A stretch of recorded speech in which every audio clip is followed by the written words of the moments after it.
Hello, lovely people. You all are once again most welcome to your own lovely, amazing, loved channel, that is Tutorials Point. And in this video, as you've just read the topic, we're going to discuss about different ways in which you can express that you are feeling or you're not feeling well. Now, what are the different ways in which you can express that you're not feeling well? Or what are the different ways which can help you to express that you're feeling sick? Well, doesn't that happen sometime or the other, and we need to express it in the best way possible so that we're able to convince maybe our boss, maybe our manager that, okay, I'm not feeling well, I don't think I'll be able to attend the office today. So how do we express it in the most expressive, in the most impactful way so that it sounds convincing and yeah, people agree to it? So let's go ahead without any further ado and learn about what are the different ways which can help us to convey that, yes, I am not feeling well or I'm feeling sick.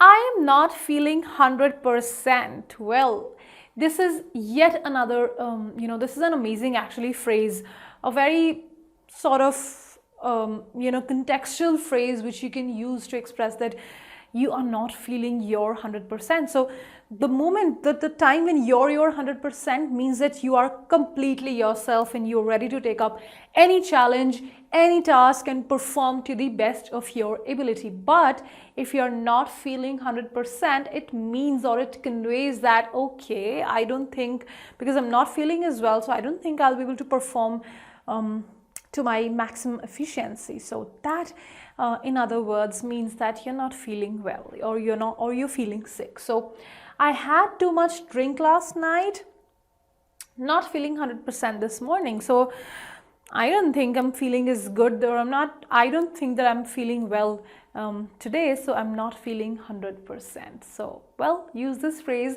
It will upskill your vocabulary. It will help you improve your English. Green around the gills. What are you thinking? Are you thinking that we humans have gills and we turn green around them? Well, not really. We don't have gills for sure. But yes, this is an idiom which is used to express that, yeah, you're not feeling well or you're feeling sick, right? So yet another different way of saying that you are not well or you're not sick. I feel or you seem green around the gills. Is everything okay? So yes, you could use it in your real language. If you feel that any of your colleague is not feeling well and he or she doesn't look the way he or she looks in normal days, and definitely there's something wrong with that person and you need to ask about their health, or you need to sort of convey your your concern for them, you could use this phrase, you look green around the gills, are you okay, is everything okay? Okay, so let's look at an example. After that bumpy ride, she looked quite green around the gills. The use of green here is used to describe an ailing person's complexion, right? So it's like green around the gills actually roots from the very fact that whenever any person is not 100%, the look of their face actually changes, right? There's a change in the color, a tone on their face, right? So it doesn't look as normal. So that is why it is contextually called as green around the gills. So if you happen to feel that someone looks green around the gills, use this phrase for them. I feel rubbish. Oh my God. So it is sort of when you are frustrated because you're not feeling well. So it expresses your ill health along with your frustration because of that ill health, right? So definitely whenever we're not feeling 100%, definitely it leads to a lot of frustration and it is very, very irritating, isn't it? And if you want to express both those feelings together, well, use this phrase, I'm feeling rubbish, I don't think I'll be able to perform. So yeah, a different way, a unique way of expressing that, yeah, I'm not feeling well.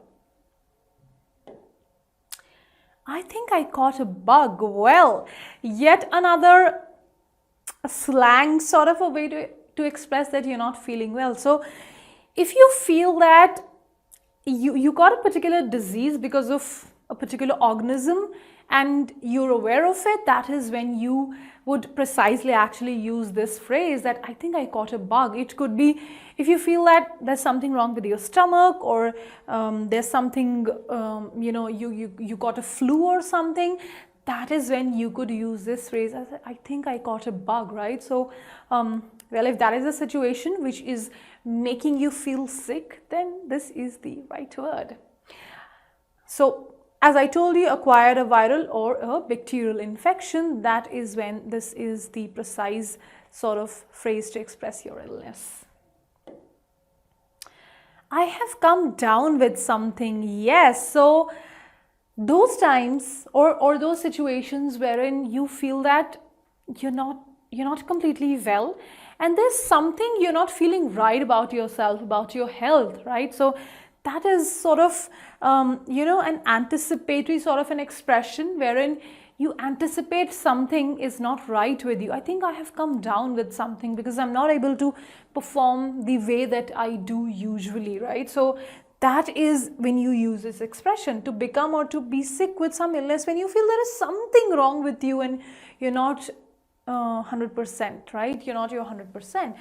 Susan came down with a bad cold and had to cancel her trip. So you could come down with anything. You could come down with a bad cold, you could come down with a bad stomach, you could come down with a backache or something. It could be anything, right? So I have come down with something. Either it could be something as well, or if you're sure what it is, then you could fit that particular illness with this phrase and just use it. I have come down with something. You could also use it if you're not sure what is affecting your health, then you could use it as it is. I think I have come down with something. I'm not feeling great. I don't think I'll be able to perform today. So you could use it that way or in that context as well. And along with that, if there is something in specific which you know of, like in this sentence, you could use it that way around as well. Well, all of these phrases are going to be very, very helpful for you, just in case you want to express that you're not feeling well, or you want to inquire about anyone else's health or express about anyone else's health. That is when these will be very, very helpful. Well, keep learning, keep using these different expressions that I come up with for you all each and every day, so that we all together are able to scale up our English, our language. Well, keep learning with Tutorials Point and Tutorix. Have a good day.